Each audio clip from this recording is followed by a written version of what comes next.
As a kid growing up, I remember just playing as many sports as possible basically. Well, I didn't actually start playing hockey as a sport, outdoor hockey, until I was 12, like year 8 in my last year of intermediate.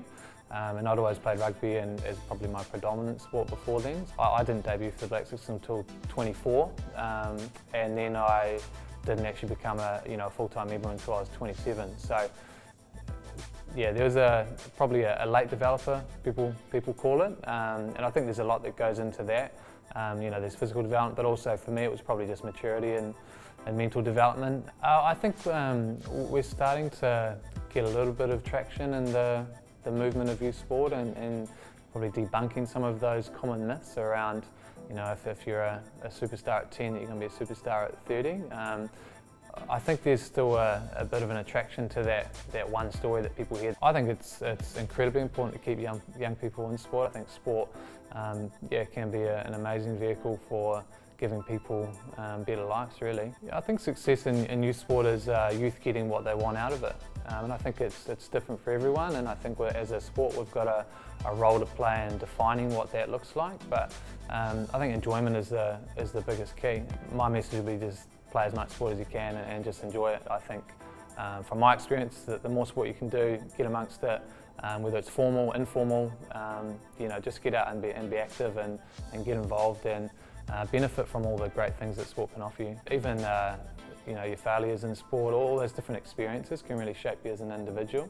I know some of what would be perceived by other people as my worst times in sport have been my biggest learnings and have helped me to, in later life, get my biggest successes. I don't believe that you can predict future success at 10, 12 years of age. I think it's a real lottery at that age. There's just so much that goes into becoming an elite sports person. And at that age, there's so many things that you can't tell or really understand or predict. Their development rate, their experiences, their background, all of those things go into it. And I think too often we really focus in on that and then we start to narrow in and try and pick the next big thing.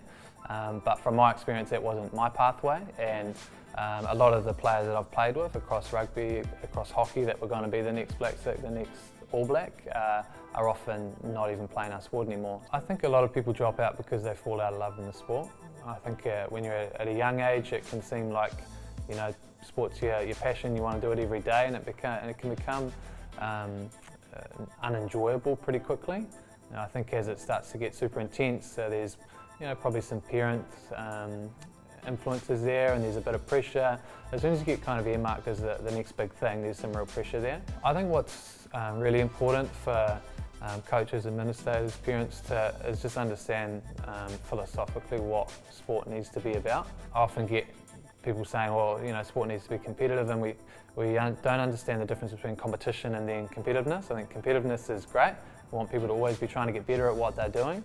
It's doing that in the right environment, so it's not always about the outcome, winning, losing, those sort of things. How many goals have you scored, and measuring success based on outcomes. But there's a real role to play for parents and coaches and ministers to understand those things a little bit better, and then understand how we can create environments that are going to facilitate more of a development, more of an enjoyable experience.